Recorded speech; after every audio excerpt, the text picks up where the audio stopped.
Well, it's been 8 months, 50 videos, around 900 subscribers, and 51 whiskeys tasted. So I thought I'd throw my hat in the ring and give you guys my top 5 whiskeys of 2022. Welcome to Whiskies: A Journey. My name is Peter Fastiano. Today, I'm going to give you guys my top 5 whiskeys of 2022. Being the new guy on the block, only having been on YouTube for about 8 months now, I only have about 51 whiskeys to choose from because my criteria is if it appeared on the channel and I did a review on it, it's eligible for Whiskey of the Year.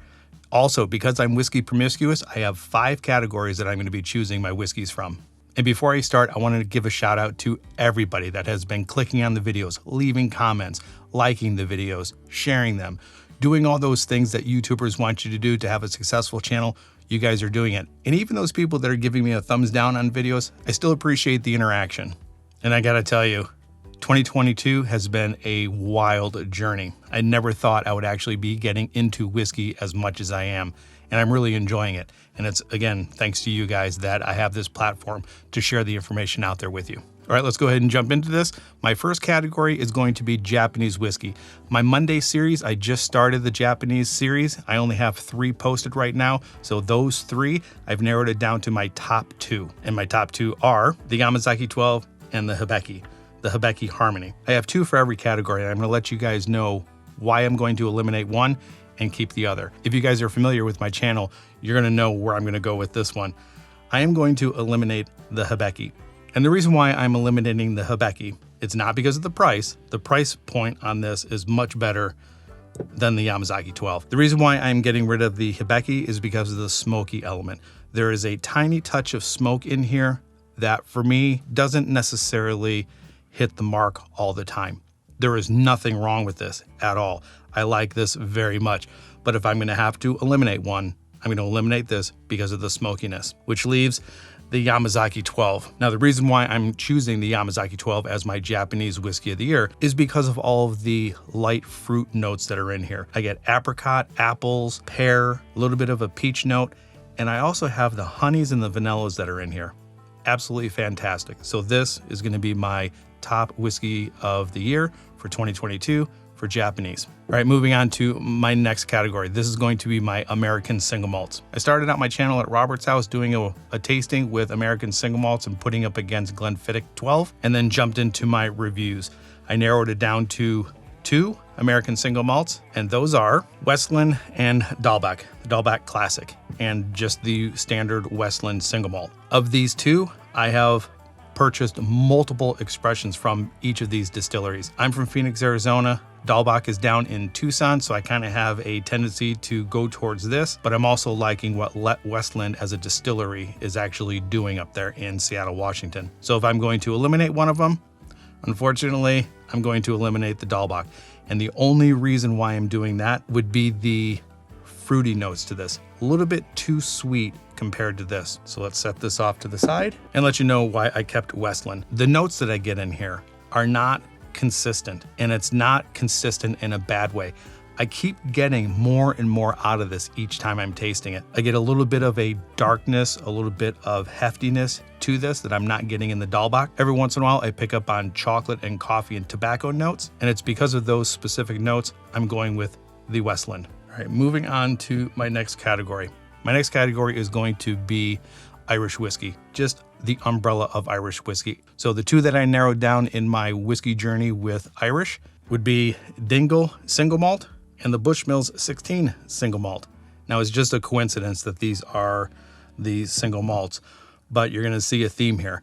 These are both sherry finished or sherry cask matured whiskeys, and I'm really liking the sherry flavors.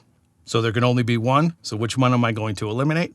Unfortunately, it's going to be the Dingle. This is one of my favorite whiskeys that I've had this year, but the only reason I'm going to eliminate it is because of the availability. I can't get this in the United States. The only way that I can get this is ordering it online from the Whiskey Exchange, and after taxes and shipping costs, it gets way too expensive. But this is a marriage of bourbon, Pedro Jimenez, and Madeira casks. Fabulous. If you ever get a chance to taste this, highly recommend it. Which leaves the Bushmills 16. Why did I select this one? First of all, it's aged in Oloroso sherry casks, along with bourbon casks as well. So I'm getting the sherry notes plus the extra note of vanilla, which I like very much. And in Phoenix, Arizona, this is widely available. So this is going to be my top pick of 2022 on Irish whiskeys. All right, on to my last two categories. I have Scotch and bourbon left. I'm gonna go ahead and go with Scotch first and finish with bourbon, since I've tasted more bourbon than I have Scotch. Looking at my numbers, I've tasted 6 American single malts, 10 Irish, 3 Japanese, 19 bourbons, and 12 Scotch. So let's move on to the Scotch and give you my top 2. One of my top Scotches will be the Bunnahabhain 12, and then the Clynelish 14. Again, as I'm going through to eliminate these, I need to kind of take a look at where I'm at in my journey. And unfortunately, the Clynelish is not a starter whiskey. And I still believe that I am a beginner taster and a beginner reviewer.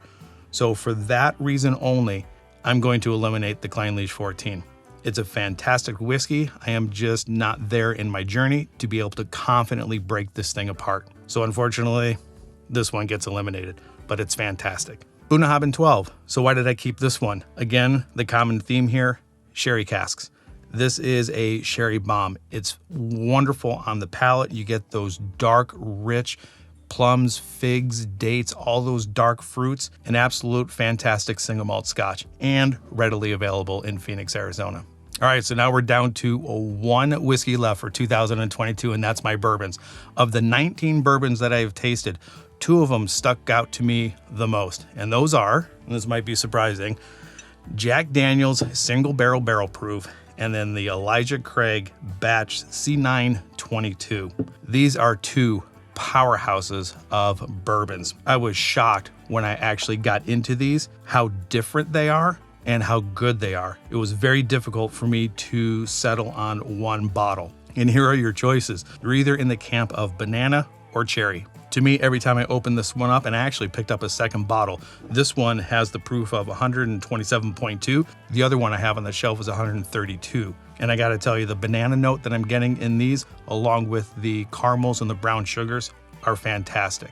But if you're in the camp of cherry and brown sugar, those really dark notes, this is one to go for.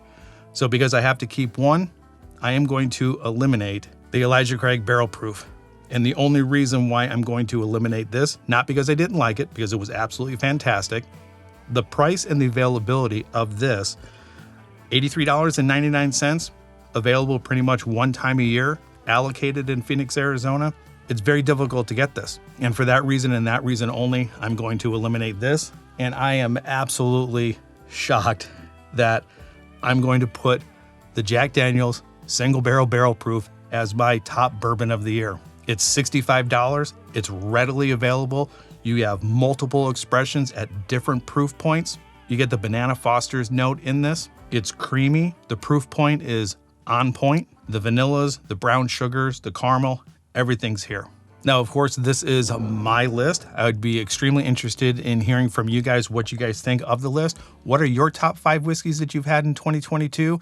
And let me know why. Do you agree with what I have up here, or do you not agree? And with all that, do all those things that YouTubers ask you to do. Like, subscribe, share, comment down below. Turn on that bell notification so when I go live with my videos Monday, Wednesday, and the first Friday of every month, you'll be notified. And I gotta tell you, 2022 has been a heck of a year, and I am really looking forward to 2023. So like I say at the end of every single video, enjoy your journey, and I'll talk to you guys later.